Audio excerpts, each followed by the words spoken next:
Cartas de um Diabo a seu Aprendiz, C.S. Lewis. Querido verme Bill, sim, um período de tentação sexual é um excelente momento para introduzir um ataque secundário à irritabilidade do paciente. Pode até mesmo ser o ataque principal, contanto que ele o perceba como secundário. Mas aqui, como em tudo mais, você deve preparar o terreno para o seu ataque moral, obscurecendo o intelecto dele. Os homens já não se enfurecem pela mera adversidade, e sim pela adversidade oriunda da ofensa. E perceber algo como ofensa depende de sentir que uma reivindicação legítima foi-lhe negada. Portanto, quanto mais reclamações o paciente tiver sobre a vida, induzidas por você, mais frequentemente ele se sentirá ofendido e, como consequência, mais mal-humorado ficará.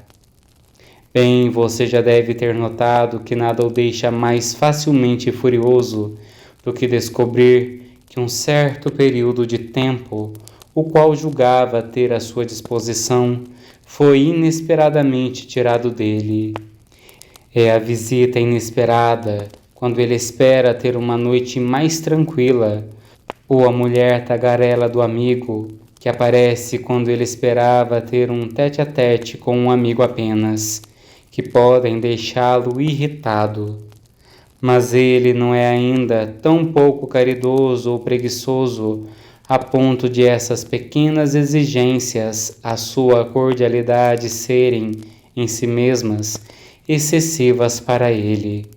Elas o irritam porque ele vê o tempo como sua propriedade e sente que está sendo roubado. Você deve, portanto, sempre proteger na mente dele a curiosa premissa de que o meu tempo pertence a mim.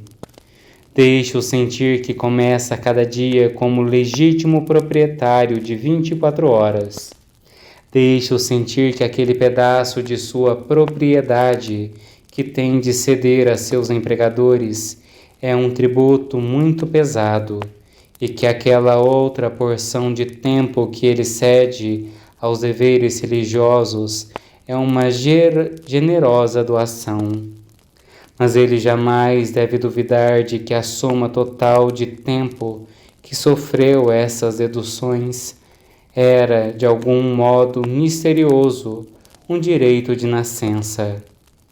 Você tem, portanto, uma tarefa bastante delicada. A premissa que você deseja que ele continue a ter é tão absurda que, uma vez questionada, nem mesmo nós conseguiremos encontrar a mais pífia argumentação em sua defesa. O homem não pôde produzir nem reter um único momento do tempo. Todo o tempo lhe é concedido como uma dádiva.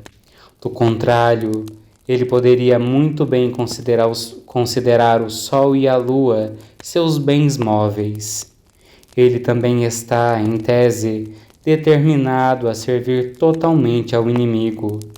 E se o inimigo aparecesse fisicamente para ele e exigisse o tempo integral dele durante o dia inteiro, ele não se negaria.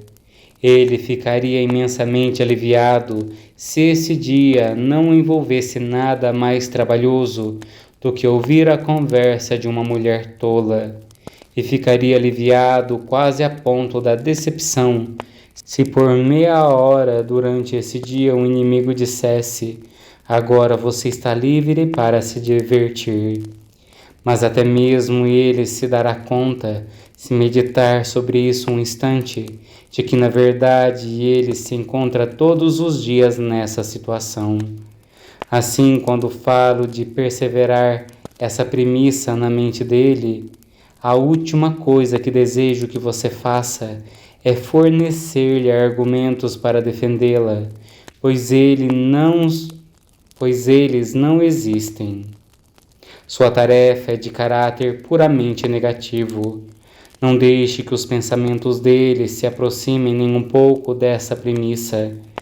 Deixa envolta pela escuridão, e no centro dessa escuridão, deixe que o sentimento dele, de propriedade do tempo, descanse em paz, em constante funcionamento e jamais examinado.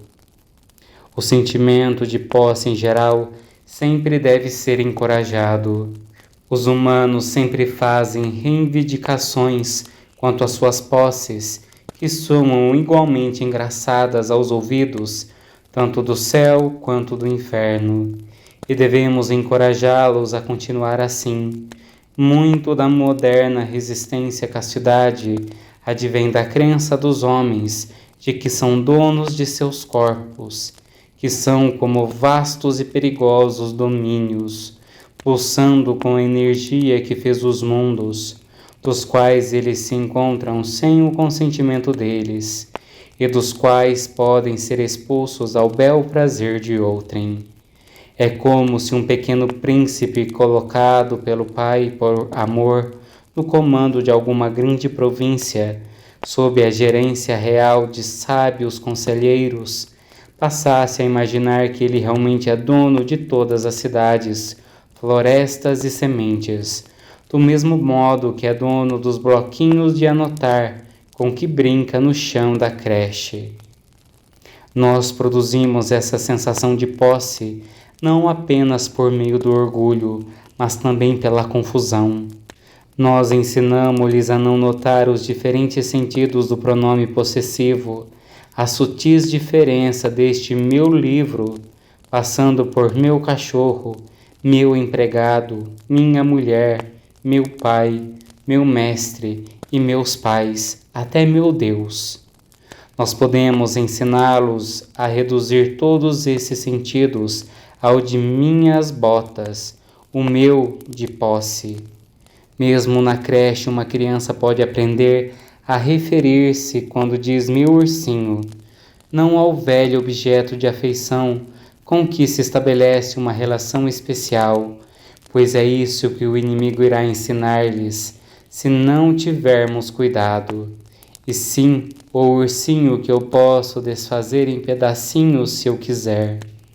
E do outro lado da balança, nós ensinamos os homens a dizer meu Deus, num sentido não muito diferente daquele de minhas botas, ou seja, o Deus a quem posso recorrer devido aos mais valiosos serviços prestados, ou Deus que eu exploro do púlpito, o Deus que eu fiz a minha morada.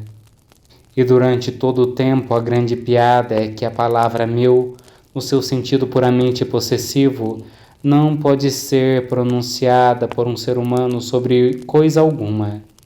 A longo prazo, tanto nosso pai quanto o inimigo dirão meu de todas as coisas existentes, e especialmente de cada homem. No fim, os humanos saberão, e seja certo, a quem seu tempo, suas almas e seus corpos realmente pertencem. E com certeza não pertencem a eles, independentemente do que aconteça. Por agora o inimigo diz meu de todas as coisas com base no fundamento legalista e pedante de quem foi ele quem os criou. Nosso Pai espera no fim dizer meu de todas as coisas com base no fundamento mais realista e dinâmico da conquista. Afetuosamente, seu tio Fitafuso.